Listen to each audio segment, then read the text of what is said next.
Captain Miller. Arun Madheswaran மாதிரியான ஒரு இயக்குனர் கிட்ட தனுஷுங்கிற ஒரு நடிகை மாற்றப்போ அதுல கிடைக்கிற அவுட்புட் என்னவா இருக்கும் அப்படிங்கறத உங்கள பலருக்குமான எதிர்பார்ப்பா இருக்கும்னு நம்புறேன். இந்த டைட்டில் அனௌன்ஸ் ஆனதுல இருந்து ஃபர்ஸ்ட் லுக், அடுத்தடுத்து வந்த போஸ்டர்ஸ், சிங்கிள், டீசர், ட்ரெய்லர்னு எல்லாமே நம்மள எக்ஸைட் பண்ணிட்டே தான் இருந்தது. இன்னைக்கு ரிலீஸ் ஆயிருக்கு அந்த படம் உட்பட. ஒரு தனி நபருக்கு கிடைக்கிற மரியாதை தான் சுதந்திரம்ங்கிறத ரொம்ப ஸ்ட்ராங்கா நம்புற ஒருத்தர் தான் இந்த மில்லர், சரி கேப்டன் மில்லர். அப்படியே அந்த சுதந்திரத்தை தேடி இருக்கிற இடத்துல இருந்து இன்னொரு இடத்துக்கு போறாங்க. அது முத்திக்கிறது திரும்ப வர்றப்போ இங்கேயும் சேர்த்துக்காம அங்கேயும் போக முடியாம போக வழி இல்லாம புதுசா முளைக்கிற ஒருத்தர் தான் இந்த கேப்டன் மில்லர். ஆக்சுவலா யாருங்க, அவனுக்கு என்ன பிரச்சனை, அதுக்கப்புறம் என்ன ஆச்சு அப்படிங்கறதா இந்த படத்தோட கதை. தன்னோட வழக்கமான ஸ்டைல்ல தான் இந்த கதையை நரேட் பண்றாரு இயக்குனர். ஒரு மாஸ் ஹீரோ தியேட்டர்ல பெரிய ஓப்பனிங் இருக்கும் அப்படிங்கிறப்பவும் தியேட்டர் ஆடியன்ஸ்க்கு தனியா அந்த படத்துல எந்த ஒரு சாக்கும் வைக்காம இருந்ததுக்காகவே இந்த இயக்குனருக்கும் நடிகருக்கும் வாழ்த்துக்கள். ஏன்னா இது முழுக்க முழுக்க இந்த இயக்குனரோட படமா இருக்கட்டும் அப்படின்னு ஒப்படைச்சிட்டாரு தனுஷ் அப்படிங்கிறது அந்த இடத்துல நமக்கு அப்பட்டமா தெரியுது. அண்ட் இதான் சாக்குன்னு அவர்கிட்ட இருக்கிற ஆக்டிங் ஸ்கில் அள்ளி இந்த படத்துல தெளிச்சிருக்காரு டைரக்டர். ஓகே, ஒரு பர்டிகுலர் காட்சி கிளைமேக்ஸை ஒட்டி ஒரு பர்டிகுலர் காட்சி, அதுவும் நீங்கள் ரீசெண்டாக இன்னொரு படத்தில் பார்த்துருக்கலாம். அதில் நடிச்ச ஒருத்தரே தூக்கிட்டு வந்து இங்கே அதை பண்ண வச்சுருந்தாங்க. அது எதிர்பார்த்த ஒன்றா இருந்தால் கூட தேட்டரில் கண்டிப்பாக அதை என்ஜாய் பண்ண முடிஞ்சது. கண்டிப்பாக அது தேட்டர் ஆடியன்ஸ்க்காக பண்ணது தான். பட் ஸ்டில் அதை கொஞ்சம் அவாய்ட் பண்ணியிருக்கலாம், இல்லை வேறு மாதிரி எதுனா ட்ரை பண்ணியிருந்திருக்கலாம்.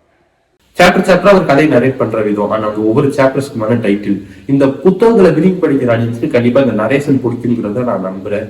ஆக்சுவலா இந்த படம் ஓடுறதுக்கு ஒரு அப்படி ஒரு 2 மணி நேரம் கிட்டதான். ஆனா ஈவன் பிஃபோர் இந்த கிளைமேக்ஸ் ஃபைட் வர்றதுக்கு முன்னையே நம்ம மென்டலி ரொம்ப டயர்ட் ஆக்கிடுறாங்க இந்த டீம். அதுக்கு காரணம் உங்க சொன்னதுக்குள்ள இதை வழக்கமான அவரோட ஸ்டைல தான் இந்த டேரக்டர் நரேட் பண்றாரு. இது அவருக்கான ஒரு தனி உலகமா இருக்கு இல்லையா? அது ஆல்ரெடி அவரோட முந்தைய படங்களை பார்த்துட்டீங்கன்னா உங்களுக்கு தெரியும். அவரோட அந்த வேர்ல்டுல முழுக்க முழுக்க அவரோட ஐடியாலஜி தானே இருக்கும். இது எல்லாராலையும் ரசிக்கப்படுங்கிற பட்சத்துல பிரச்சனை இல்லை. பட் அது எங்கேயுமே சாத்தியம் இல்லைன்னு நான் நம்புறேன். ஓகே, அவரோட ஐடியாலஜி கண்டிப்பா அது ஏத்துக்கப்பட வேண்டிய ஒரு விஷயம் தான். பிரிட்டிஷ் பீரியட்ல இங்க இருந்த அந்த ஜாதிய கொடுமை, ஈவன் பிரிட்டிஷ் வர்றதுக்கு முன்னாடி அது இங்க இருந்ததுங்கிறத இந்த படத்துல அட்ரஸ் பண்ணிருப்பாங்க. கண்டிப்பா அதை ஏத்துக்கப்பட வேண்டிய ஒரு விஷயம் தான்.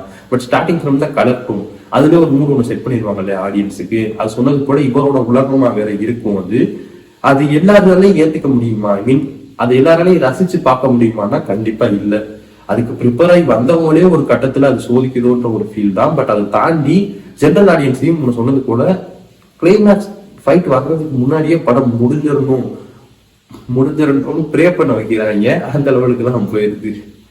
படத்தோட இன்னொரு பெரிய அர்த்தம் ஜிவி. கண்டிப்பா இது ஒரு நல்ல ஒர்க் தான். எனக்கு இன்ன வரை அந்த கில்லர் கில் சாங்கோட பேக்ரவுண்ட் ஸ்கோர் மைண்ட்குள்ள ஓடிட்டே தான் இருக்கு. தன்னோட மியூசிக்கால இந்த படத்துக்கு இன்னொரு வலு ஒன்று சேர்த்திருக்காரு மியூசிக் டைரக்டர். ஒரு கிராமத்துல ரொம்ப சாதாரண ஒரு வாழ்க்கை வாழ்ந்துட்டு இருந்த ஒருத்தன், நேசிக்க மனுஷங்க இல்லாம போக இடம் இல்லாம எங்க போய் சேர்ந்து கடைசியில் அவன் என்னவா உருவாகுறான் அப்படிங்கிற ஒரு ரெவல்யூஷனரி கதையை தான் இங்க ஒரு தொடர் கதையா சொல்லியிருக்காரு இந்த இயக்குனர். உங்க சொன்னது போல அது அவரோட ஸ்டைல்லேயே சொல்லியிருக்காரு.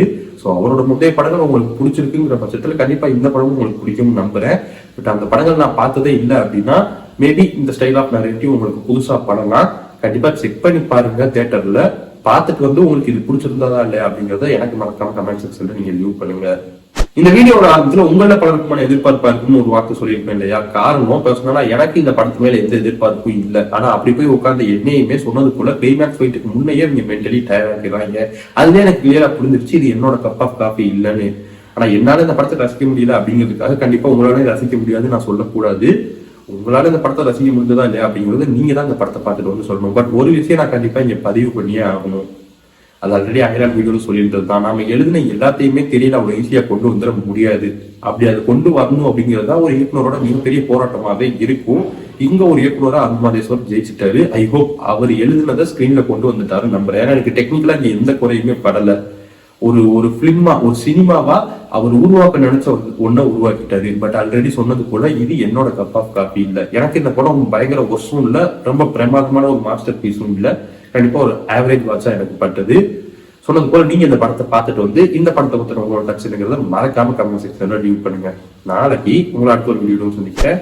பாய்.